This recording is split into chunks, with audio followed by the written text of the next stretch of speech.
Hey, what's up? It's a Figure Hunter, and today I have the final review for the Haven Athletic Small Duffel Bag. So this is in comparison to the Haven Athletic Large Duffel that I've reviewed a number of times, and looks a little silly dangling up there, but you can see kind of the differences in size, and we're going to look at it hands-on and up close and detailed. So if you like this video, please give it a thumbs up. Please consider subscribing for more. I have a number of views coming out in a row. I'm wearing the WAD Insight shirt to support a really good friend and one of the developers who's in Ukraine right now, as well as all the developers are from Ukraine or from that area of the world, and so it is horrific what is happening there, and my heart goes out to her and the whole team. I can't imagine kind of the agony and pain that they're in witnessing some of the travesties that are occurring. So thoughts and prayers are there.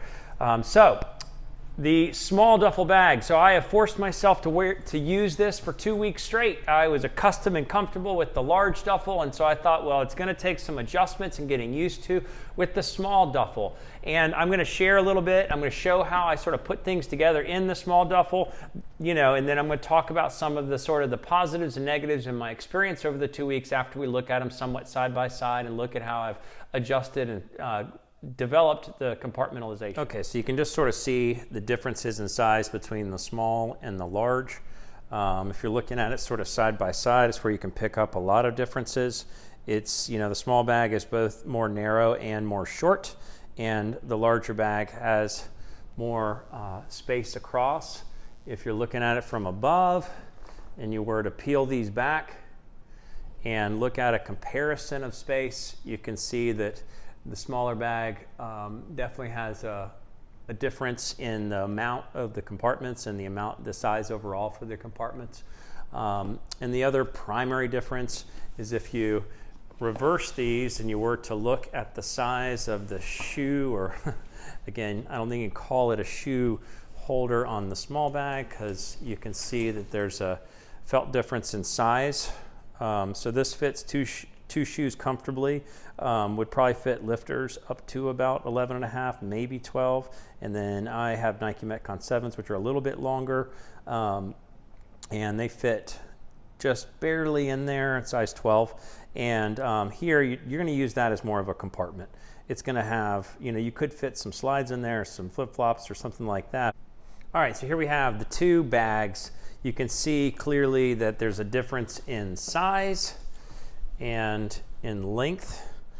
Obviously, we did a full look at all of these things. Here's how I have designed the bag. So wrist wraps as well as tape and heart rate sensor details there. This is typically where I put clothes, as well as the heart rate straps as options. And over in the last bin, a towel, chalk, some backup wrist wraps or hand wraps, and that's where the normal hand wraps go as well, and a weight belt. And then I've got the jump rope up here, and somewhat in the, well, you can't really call it a shoe bin because it will not fit two shoes.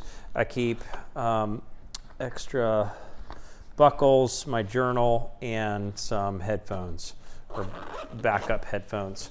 So that's pretty much how I do the layout. I don't really keep anything over in the side here.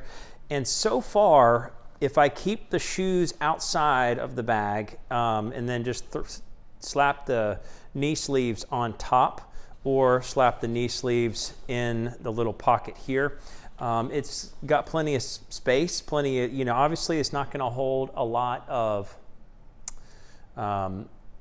supplements. If you had a pre-workout and a post-workout, it's not going to hold a lot in here. You could obviously fit some down in the crevice down below, but this is still incredibly well compartmentalized and still a solid amount of space.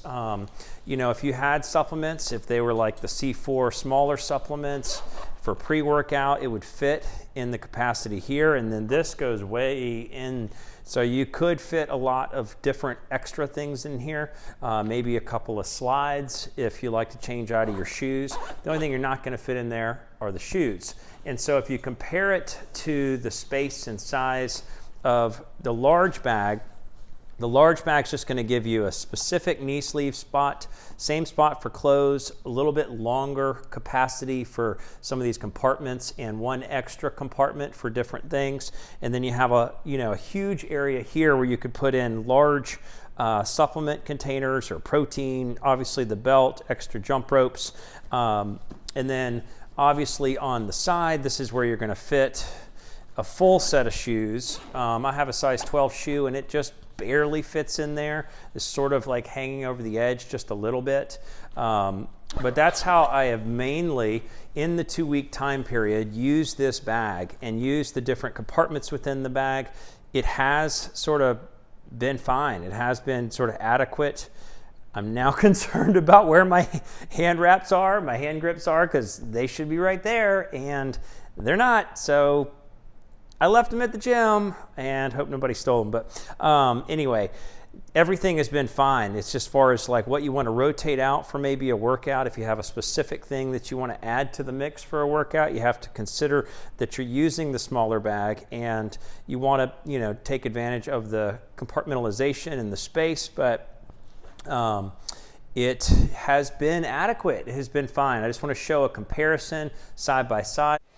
All right, so there you have it. There it is. And, in using it, I have found that it is totally useful. I mean, totally usable. The only thing is that you got to carry your shoes separate.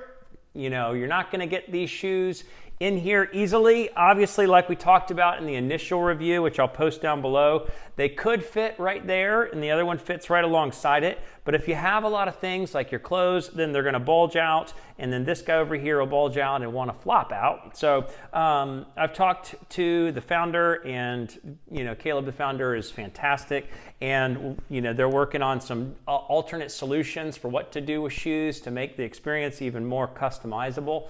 But I have found, in simple summary, that the small duffel is a fantastic solution. And when you compare it to a regular gym bag, there is no comparison. Obviously, if you got a huge, regular, generic gym bag, you can get your shoes in there and you can get all your supplements in just a big whopper open valve bag, but you're going to lose access to all of the primary or the variety of different things. They're going to get lost in a generic bag, and they are all well kept in this bag, well organized, so it's functionally useful, easily visible, and definitely the best bag for CrossFit or for power lifters or for anybody that uses a multiple of different items like knee sleeves and wrist wraps and hand wraps and tape and pre-workout and post-workout and weight belts. You have a combination of all these things. They're perfectly compiled and compartmentalized in the small duffel and in the large duffel, and it is absolutely a game changer in the bag market. So with that, it's a Fit Gear Hunter. Thanks so much for watching.